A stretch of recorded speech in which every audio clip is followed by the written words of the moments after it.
The title of today's class is Dr. Nerenberg's Respectfully Real Transformation Process.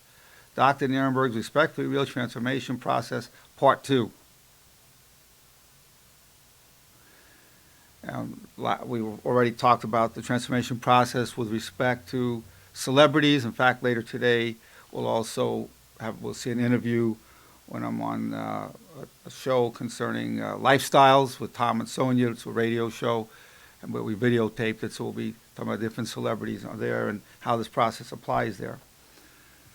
So the question has always been, what does it take to really transform ourselves, to really change ourselves, to change ourselves in a constructive, positive way so that our lives become more of what we really want in life, more of who we really want to be.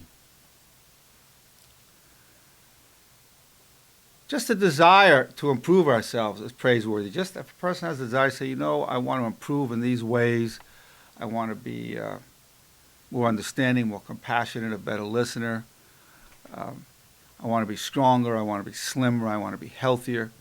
Whatever ways to improve ourselves, that desire itself is very constructive and very praiseworthy. The idea of being here to perfect ourselves in good attributes, making a viable contribution to our families and to society. This is the purpose of our lives, is to contribute to the world and to develop ourselves. Now, there are a couple of fundamental aspects in terms of the transformation process. And what do I mean by respectfully real transformation process? Respectfully real is based on being who we really are. The basic assumption is we have the right to be our true selves. So the basis of respectfully real involves the concept that we have the right to be our true selves, to be who we really are.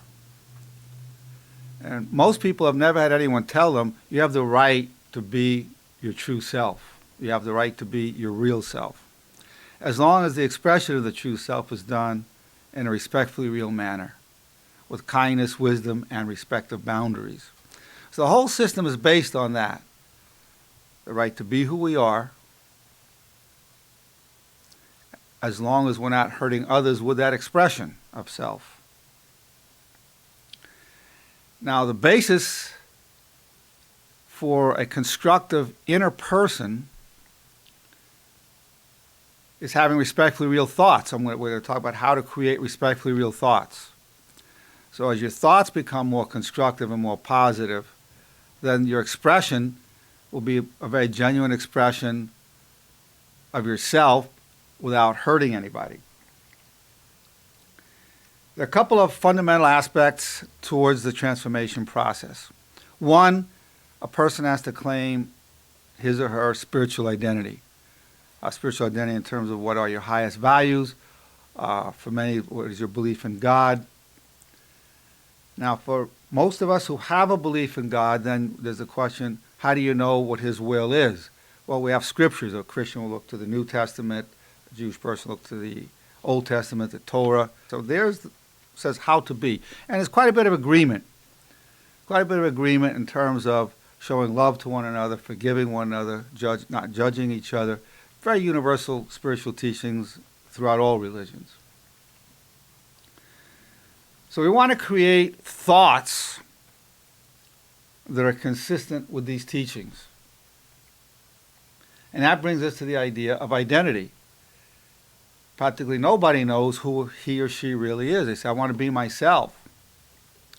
Well, we have a situation right now of a celebrity, Charlie Sheen and others, who are being themselves. They're saying all kinds of things, anything that comes into their minds. In fact, so they've achieved more self-expression than anybody will achieve. They have the position in life, the money to just say anything they want to say whenever they want to say. But we need to know that we're not the thoughts we have. We didn't choose them. If you have a thought, if you have an angry thought, jealous thought, hateful thought, desire for revenge, that's not you. You didn't choose those thoughts.